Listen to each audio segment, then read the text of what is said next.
Այս մոնտաժ եք անում։ Մեր քաչալնա ու դա որ, հա։ Վայր կոկող եք անում յանի։ Այնքան պաուզա կար այսօր։ Դա ինի ենք բերում մի կերպ։ Մասիսի զիլձենը լսում էի այնտեղից, մտածում էի ինքն աստե փաստորն այս բանն եք անում։ Վերջը գնացինք։ Գնացինք։ Հաղորդման կադրներ դնենք։ Իմիջիայս նայել ես այս մեր կամքը, չէ՞։ Այս գրական ժողովածուն։ Ֆանտաստիկ զգացողություն է տպավորած եմ։ Բավերագրությունը այն որ շատ կարևոր է ու գեղարվեստական ագրված։ Միշտ չի որ գեղարվեստականը տենց փայլուն է, բայց այն որ մարդիկ իրենց վերականգնման պատմությունը պատմում են ու այն տենց որը ոնց է կարում խիթարություն գտնի, ոնց է կարում հետ վերադառնա կնոջ հետ հարաբերությունները, այդ ամեն ինչը, այդ ոնց է ամեն անգամ պատերազմը, այդ ամենահասարակ դպրոցի զանգի հետ ծնգում նորից ուղեղում որպես sense մի հատ հիշողությունների դեպքում, այդ չգիտեմ ինչ զգացողություն է, որ համ ծիծաղում ես, համ դարձում ես, համ հիշում ես բոլոր այդ էմոցիաները, ինչ թվա լավն է իրոք ստացվել այս գրական մրցույթի նյութերը։ Մի հատ պետք է այդ տիպի բան կազմակերպենք, բայց ստեղ մնացած։ Հա, շատ լավ բան ես ասում, տենց միտք կար ամենասկզբում, բայց պիտի փորձենք։ Իմիջիայս երրորդ մրցույթի նյութերն էլ դեռ չենք տվել, տեսնենք այս առաջի երկուսինն են։ Ամեն դեպքում էլի վատը չի ստացվել, երրորդի նյութերը նույնիսկ ավելի ինձ թվում է լավն էին, դա էլ մի հատ բացենք ոնց ենք անում։ Հա։ Բարև ձեզ, ողջունում եմ ձեզ մարտական եղբայրությունից, ես Հրանտ Տեր-Աբրահամյանն եմ, սա քաղաքական օրագիրն է։ Ինչպես երևի բոլորդ գիտեք, Բաքվում այդ շինծ ու դատավարության ընթացքում ընթերցվեցին դատավճիռները Արցախի ռազմաքաղաքական նախկին ղեկավարների նկատմամբ եւ այլ, ուրեմն հայ ռազմագերիների նկատմամբ, այսօր կխոսենք դրանից, հասկանում եմ, որ դրանից շատ են խոսում ընդհանրապես, բայց ես համարում եմ, որ շատ կարեւոր է ճիշտ շեշտադրումները մենք եւս մեկ անգամ այս թեմայի ուրեմն հասկանանք, որովհետեւ իմ տպավորությամբ, իմ կարծիքով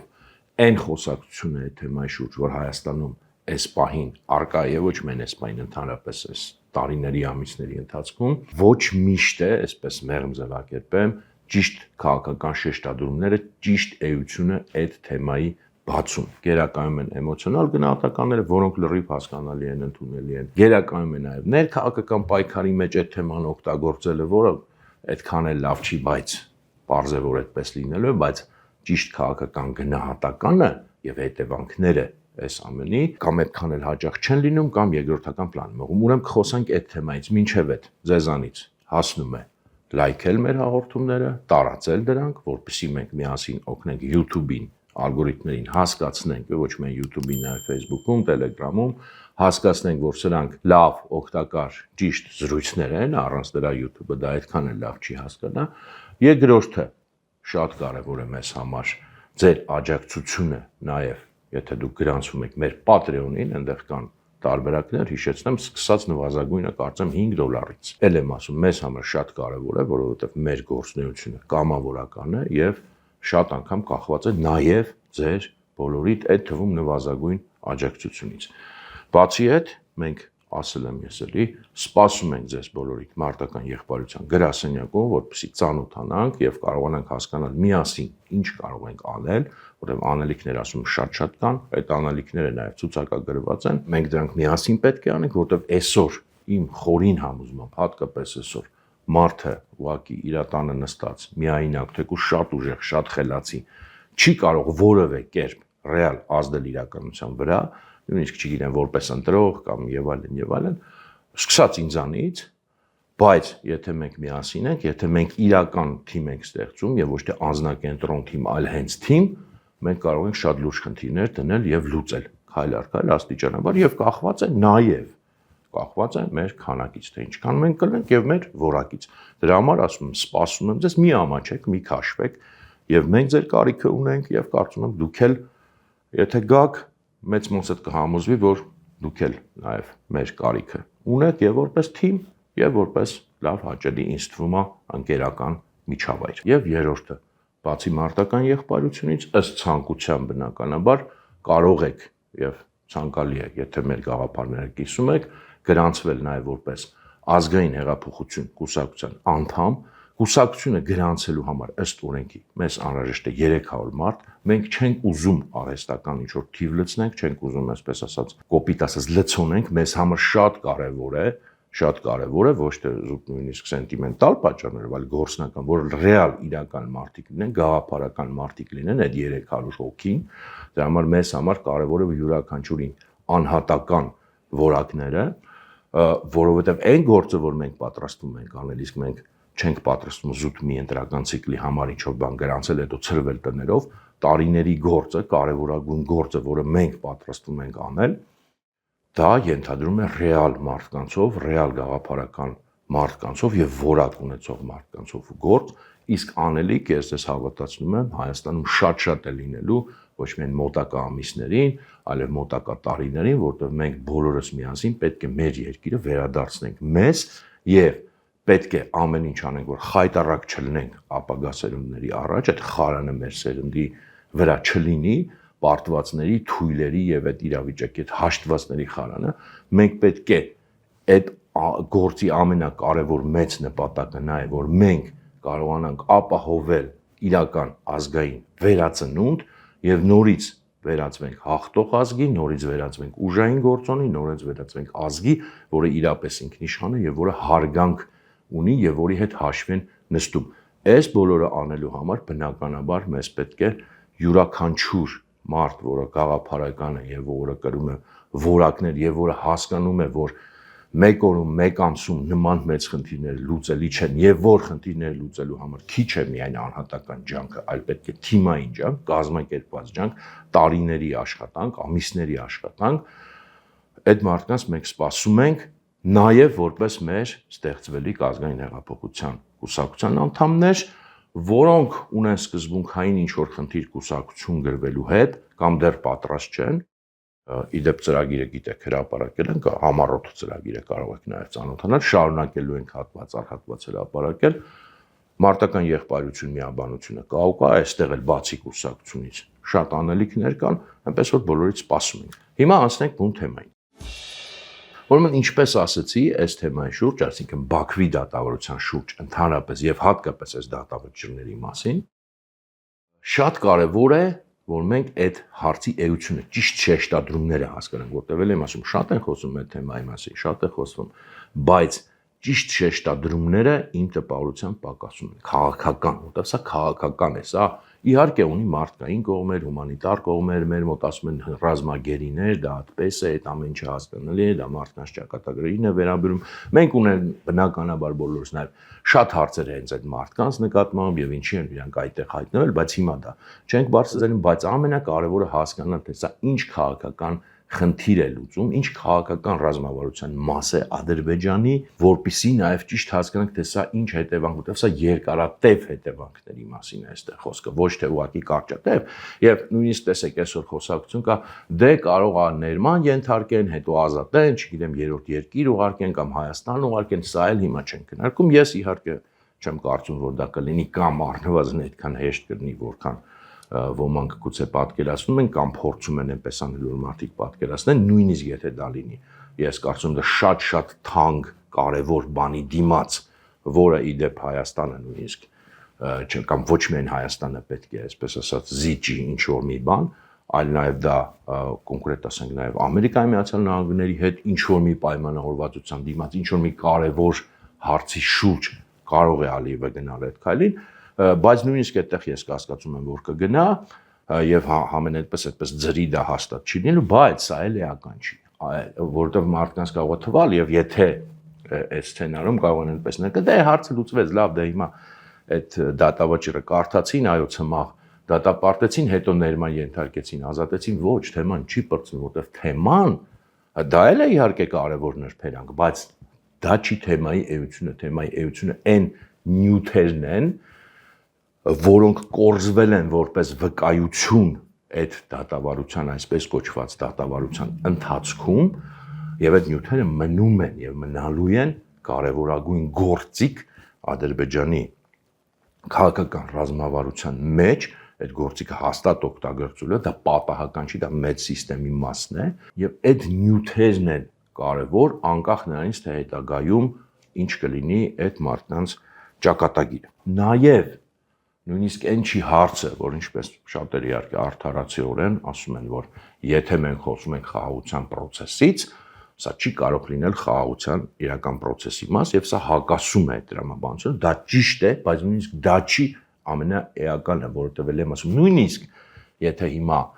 ինչ-որ մի պահի, ինչ-որ մի բանի դիմաց այդ մարդկանց ազատեն եւ կասեն, հա, դե տեսակ, բայց ամեն դեպքում խաղաղության process-ը գնում, հարցը էլի դա չի, հարցը ավելի խորքային է, դա ճիշտ է, բայց դա չի նույնիսկ էությունը, որ մենք ուղղակի այս իրավիճակային փաստենք, ասենք, դե տեսակ, քանի որ սա լինում է, սա հակասում է այն խոսակցությանը, խաղաղության մասին, որը մեզ ներկայացնում են, դա այդպես է, բայց դա չի էլի նույնիսկ հարցի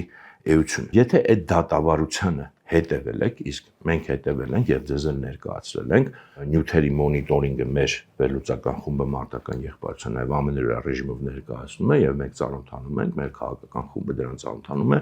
ես էլ անձամբ քանի տարի արդեն ծանոթում, եթե հետևել եք դուք էլ մեխը այդ process-ի, ոչ թե նույնիսկ այդ մարդկանց դեմ էր ուղված եւ ավելին, ոչ թե այդքան Արցախի հանրապետության դեմ էր ուղված, այն վկայությունները, այն նյութը, որը կորզում էր մեխը դրա էությունը, այլ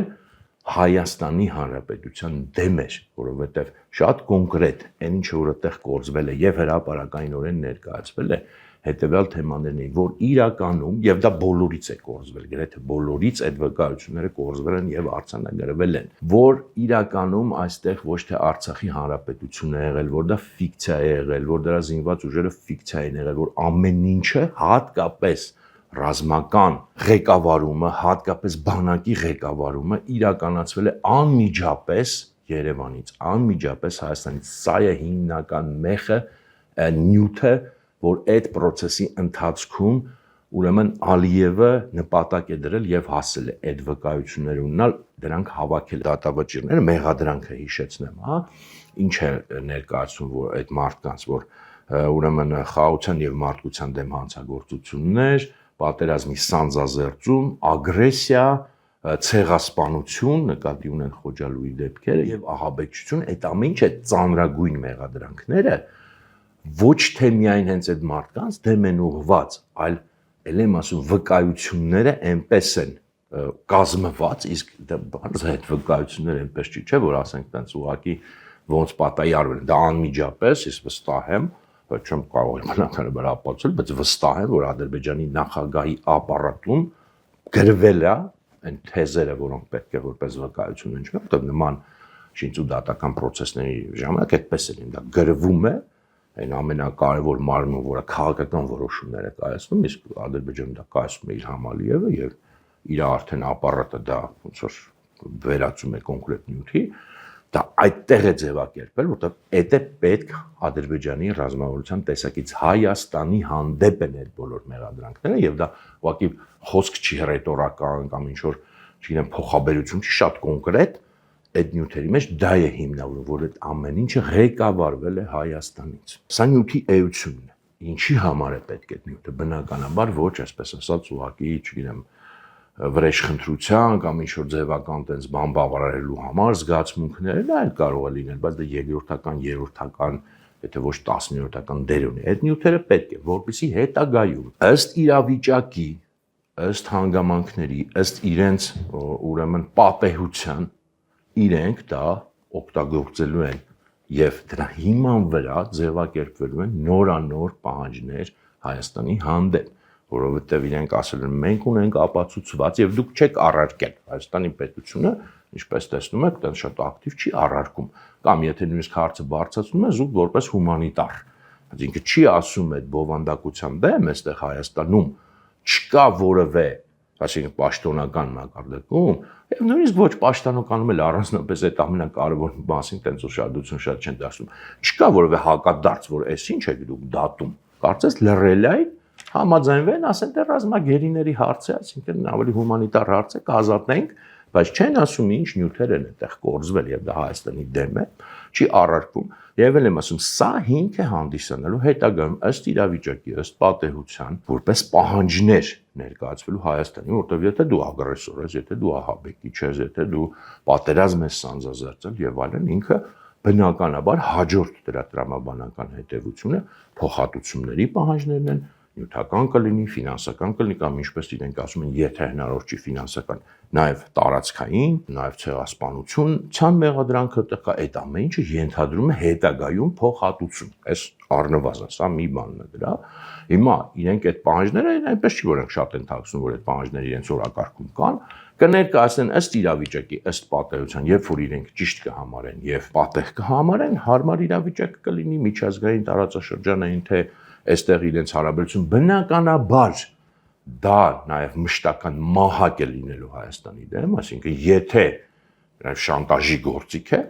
այսպես ասեմ, անկախ շանտաժից էլ ես վստահ եմ այս պահանջները ինչ որ պահի ներկայացվելու են, որտեղ դա ռազմավարության մաս է, Հայաստանը գերիշխանության տակ պահելու, բայց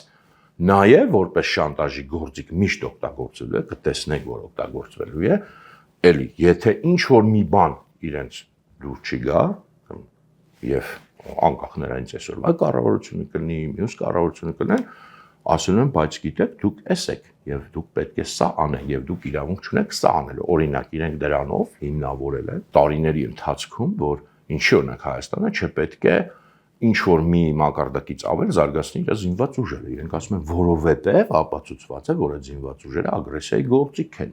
Եվ դա մենք չենք խառնվում ինքնիշխան գործերին, այլ պետության Հայաստանի, այլ մենք ունենք այս նյութը, որ իրենք ագրեսոր են եւ մենք թույլ չենք տալու, եթե պետք լինի, մենք պրևենտիվ հարվածներ կասնենք։ Եվ հիմա հասկանում եմ, որ Հայաստանում, երբ որ նման բաներ ասում ես, ցավոք սրտի մեր հանրային գիտակցության մեջ ամրապնդված է եւ նաեւ քանի որ քաղաքական ուժերն են մեր մոտ իրականում քաղաքական չեն, կենցաղային մակարդակի խոսակցություններում են սիրում բաներ։ Ասում են, հա լավ, դե բան այդ թող անեն, բան մեկա դրանից բան չեն կարողանա նպատակի հասնել, նման անլրջագույն վերաբերմունք կա ամեն ինչին, ինչպես որ պատերազմից առաջ ասում են, հա լավ, դե ներքին դեսարանի համար խոսում են, եւ ոչ, սա ես ուզում եմ, որ այն մարդկանցով, որոնք իրապես ուզում են եւ հասկանան ինչ է կատարում եւ պատկերացնում են, որ պետք է այդ ամեն ինչի դեմ գործեն տարիների ընթացքում, սա միանգամից չի բացվելու ամբողջը։ Տարիների ընթացքում սա հետևանքներ է ունենալու, եթե ոչ տասնամյակների մեր կյանքի վրա, հասկանանք, սա լուրջ է, սա այդպես չի, որ հա դե լավ, ոչինչ բան, ոչ, սա լուրջ գործիք է եւ այս լուրջ գործիքի դեմ այդքան հեշտ չի լինելու պայքարել, ինչպես շատերը մեզանից պատկերացնում են, որովհետեւ բնականաբար այդ պահանջները օդի մեջ չեն լինելու, դրանք ըստ իրավիճակի երբ որ ներկայացվեն, նաև որոշակի ուժային գործոն են, չէ՞, ենթադրելու, այսինքն եթե դուք չանեք, կա սպառնալիքը, ուժային սպառնալիքը եւ քանի որ մեր պետությունը, մեր պաշտոնական այսօրվա ասպես ասած գաղափարախոսությունը ընդունել է, որ մենք ի վիճակի չենք, ի զորու չենք եւ ոչ միայն նաև ի զոր չենք, այլև խնդիր էլ չունենք, եթե այդպես է դու ստիպված ձեզ լինելու այդ ուժային սպառնալիքը հաշվի առնել, չես կարող եւ փորձը ցույց է տալիս, որ վերջին տարիներին ինչքան որ պահանջներ դրվել են, ի վերջո իրականացվել են դուք մինչեւ Զանգեզուրի միջանցք, որի անունը հիմա շատ սիրուն է, տրիպ է կոչվում, բայց դա գիտեք, մենք խոսել ենք Զանգեզուրի միջանցքի, բոլորը իրականացվել են եւ այստեղ նույնպես սա այդ բան հեշտ չի լինելու, մանավանդ եթե դուք ընդունում եք, որ դուք ի վիճակի չեք ուժային սպառնալիքին, նույն ուժային դիրքից պատասխանել։ Իսկ այս պահանջները անպայման լինելու ավելին այստեղ շատ կարեւոր է հասկանալ, որովհետեւ ես վստահ եմ, որ այսօրվա կառավարության անդամները կամ կողմնակիցները ասում դե դա մեզ չի վերաբերում, քանի որ մենք խաղաղասեր ենք եւ անդադ ոնց որ պուպուշ ենք անում։ Մեզ դա չի վերաբերվում, դա այն չար բոբոներին կվերաբերվի, որոնք ուրեմն բան կանեն հետագայում միգուցե լինեն, ասենք հրանտի պես կամ նման չար բոբոներ, իրանց դա կվերաբերի, դրա համար իրանց լա պետք լրացնել, որոնք չխոսան այսօր դրանից, որ լավ լինի։ Բնականաբար ոչ, ես բազմիցս ասել եմ, հիմա էլ կրկնում եմ, որ տարբերություն չկա, սա վերաբերվելու է նաև ձեզ եւ առաջին հերթին այս բանը ձեզ է վերաբերում, իրենց այդ կառավարությանն է վերաբերում, իրենց նկատմամբ է մահակ, որովհետեւ իրենք այդ սահմանների մեջ մնան, որոնք իրենց համար գծված են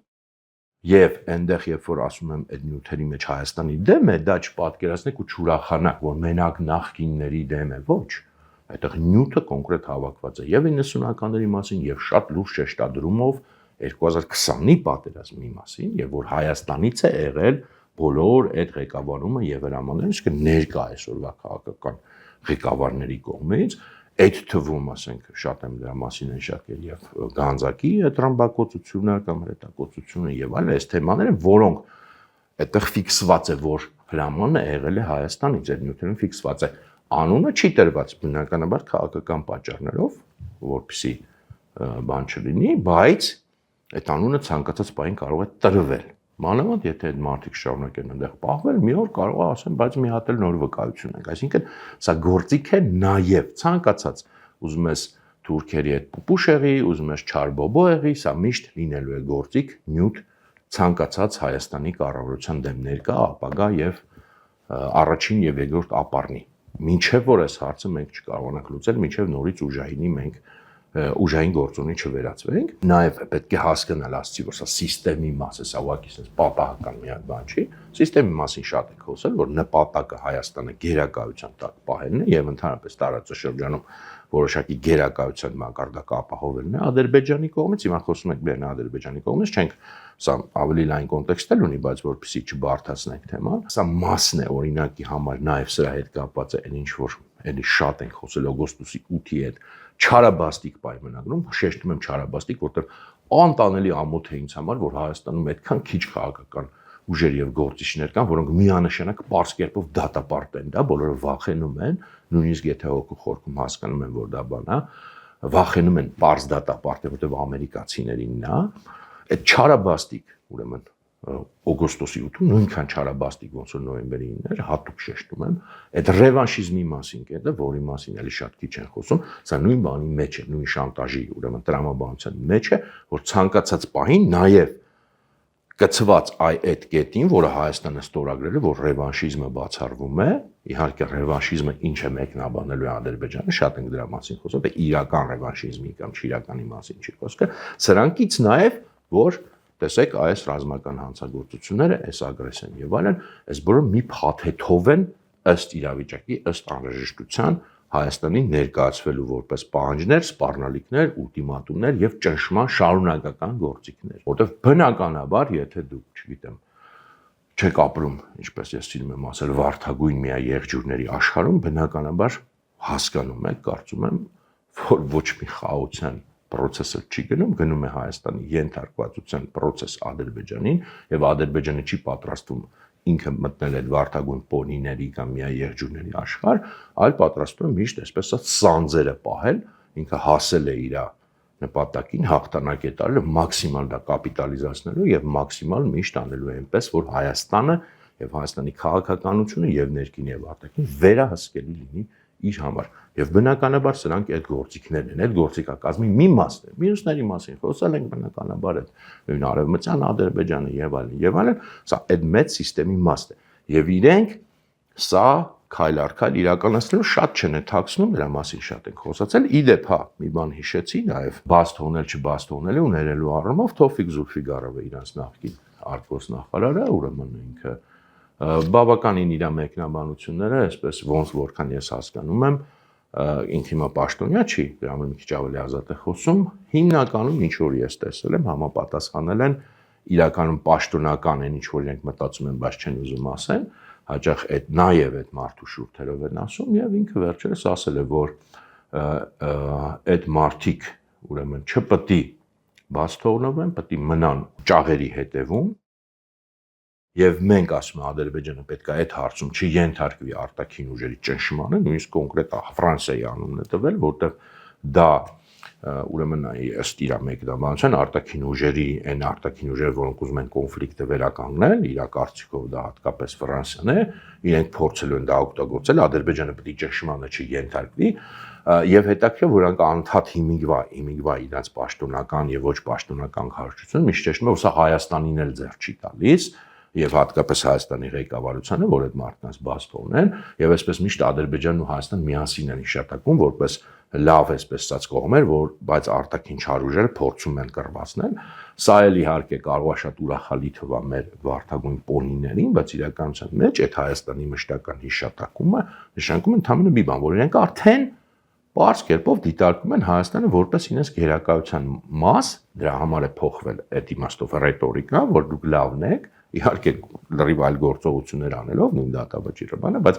ռետորիկան դա հովանավորյալ տարածքի մասին ռետորիկան է։ Կյանքում չհավատաք, որ իրենք դա ասելով մտածում են, որ մենք փոխհավասար հարաբերություններով հիմա արդեն իրական եղբայրություն կամ իրենք լուրջ հավատում են, որ կոնֆլիկտը արտաքին ուժերն են։ Դուք կարող եք հավատում եք, կներեք, որտեղ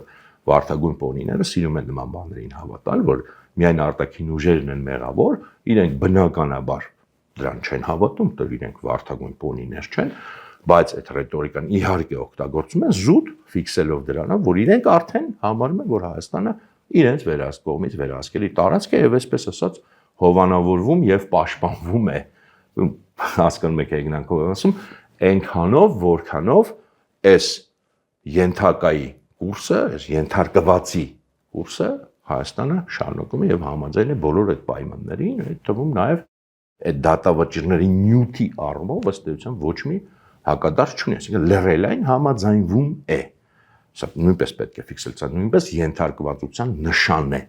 Ես ամենենպես մինչև հիմա, միգուցե մինչև այս հրապարակի ինչ որ ուրիշ բան լինի, ես չեմ տեսել, որ պաշտոնական հակարձագանք լինի, շեշտում եմ հենց այս նյութին, այն մեղադրանքներին, որոնք եղել է, որ Հայաստանը ագրեսոր է եւ այլն, չի առարկվել այստեղից։ Նույնիսկ ինչ որտեղ ձայնակցել են, չէ՞, ներքաղաքական իրենց այսպես կոչված ներքաղաքական կռիվներում ձայնակցել են այդ մեղադրանքի։ Վերջացնելով նաեւ էլի կներեք, որ մի քիչ կարող է հեգնական տոնոս այսօր սովորականից մի փոքր ավելի շատ է, եթե դուք կարծում եք, որ լավ է ամեն ինչը հասկանել է, լավ նույնիսկ եթե ճիշտ է, բայց Թրամփը, Մակրոնը, Արևմուտքը մեզ չեն թողնի, որ նման բան լինի, որտեղ մենք հիմա այդ դրանց հովանու ներքո ենք։ Ռուսաստանը չեմ իշտում, որտեղ ինքնին պարզ է եւ երբ որ դուք դեռ հավատում եք, որ Ռուսաստանը կպի, ես դուք ասելով հասկանում եք, չէ՞, շարքային քաղաքացիներ նկատի չունեմ, այն ովքեր որ ազդեցություն ունեն պաշտոններում, եւ որ դուք դեռ հավատում եք, որ ռուսները ձեզ կպաշտպանեն, իմ նման մարդիկ կազմակերպել են ամեն ձևով փորձել են կազմակերպել այդ հավատքը եւ ինչ որ արդյունքի գոնե այդ հարցում հասել ենք, չնայած լիք նյուանսներով։ Հիմա դրա համար շեշտում եմ, եթե դուք հիմա էլ կարծում եք, որ Թրամփն ու Մակրոնն են ձեզ այս ամեն ինչից եւ թույլ չեն տալու, որ ձեզ ասեն, որ դուք օկուպանտ եք եւ ագրեսոր եք, եթե իրենց պետք է փոխհատուցում պահանջելու, դուք իհարկե այս աշխարհում չեք ապրում ընդհանրապես։ Ձեր բնակության վայրը լուսինն է եւ դուք կոչվում եք լուսնոտներ, եթե ռեալ հավատում եք դրան։ Դա ես չեմ չափազանցում, բառից բուն իմաստով եմ ասում։ Եվ հատկապես դուք չեք հասկանում ինչ է այսօր կատարվում աշխարհում, ինչ խորքային process-ներ են, ինչ այս ճգնաժամ, ինչքան խորքային է եւ ինչքան բան է դեռ փոխվելու եւ 2020-ականներին ինչքան որ մնացել է եւ 2030-ականներին դուք ինչ լրիվ այլ կարգի աշխարհ եք տեսնել։ Դուք ապրում եք 90-ականների ինչ որ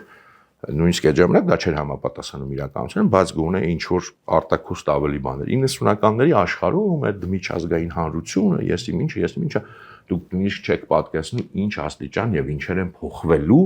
նաեւ մոտակա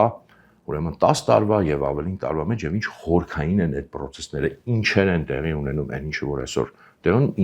ինչ խորքային փոփոխությունների նշան է։ Բայց ամեն դեպքում լուսնոտներին թողնենք լուսնի վրա մեծ հաշվով դա մենք փաստը արձանագրում ենք, մենք հույս չունենք, որ լուսնոտները շատ հեռու է լուսինը երկրագնդից, դժվար է վերադառնալ, եթե մի անգամ ընկնում ես այդտեղ, հետ դարձը շատ դժվար է։ Մենք այն մարդկանց, որոնք adekvat ենք տեսնում իրականությունը, մեր ուղղակի պարտականությունն է, ոչ թե իրավունքն է, ոչ թե չգիտեմ, ցանկում էր պարտականությունն է։ Եթե մենք ուզում ենք այս ամեն ինչի դեմը կարողանանք առնել եւ ոչ միայն դեմը առնենք, այլև վերածվենք նորից նորմալ սուբյեկտային ազգի եւ եթե ուզում ենք adekvat լինենք իրոք աշխարհի այս խորքային փոփոխություններին, այլ ոչ թե կներեք հավի պես ապրենք ու պատկերացնենք, որ ամեն ինչ նույնն է մնալու այդ ոնց որ եղել է, մեր պարտականությունն է անպայման կազմակերպվել, անպայման ստեղծել թիմ, անպայման սա պետք է անել եւ պետք է անել միասին, մենակով ոչ ոք չի կարողանա այս իրականությունության վրա ազդեցություն թողնել։ Եվ մենք ունենք գործ եւ անելիք ոչ միայն մոտակա ամիսների կտրվածքով, այլև գործ եւ անելիք տարիների եւ տասնամյակների կտրվածքով եկեք միասին այդ ինչ որ պետքա ստեղծելը ստեղծենք, ինչքան արագ, ինչքան ավելի մեծ քանակով, ինչքան ավելի լավ որակով, այնքան ավելի այդ ամեն ինչը կլինի արագ եւ արդյունավետ։ Կներեք արդեն ավարտում եմ, ուղղակի նորից որ գալիս եք այստեղ եւ ասում եք, բա մենք ժամանակ չունենք, բայց 5 տարի օրինակ այդտեն ժամանակ չունենալ ասելով անցել ենք առաջ եւ հասել ենք 2026 թվական, եթե ուզում ենք արագ լինի, մի հատ լուծում կա։ Գալ, կազմակերպվել, դառնալ թիմ, գաղափարական, կազմակերպված ժամանակը կարողանա, եթե չէ, այս ամեն ինչը էլի կլինի, այդ թիմը էլի կստեղծվի, անպայման կստեղծվի, հայ ժողովրդի ներուժը չի կորել ոչ միտեղ, բայց կլինի ավելի դանդաղ։ Եկեք ապրենք իրականության աշխարհում, ոչ թե ցանկությունների, բոլորս ուզում ենք որ արագ փոխվի, բայց արագությունը կախված է մեր ինքնակազմակերպման արագությունից։ Կփոխվի անպայման, բայց կփոխվի 10 տարի հետո, թե 5 տարի հետո, թե 5 ամիս հետո, կախված է հենց հիմա ամեն մեկիցս։ Շնորհակալություն ուշադրության համար, կհանդիպենք։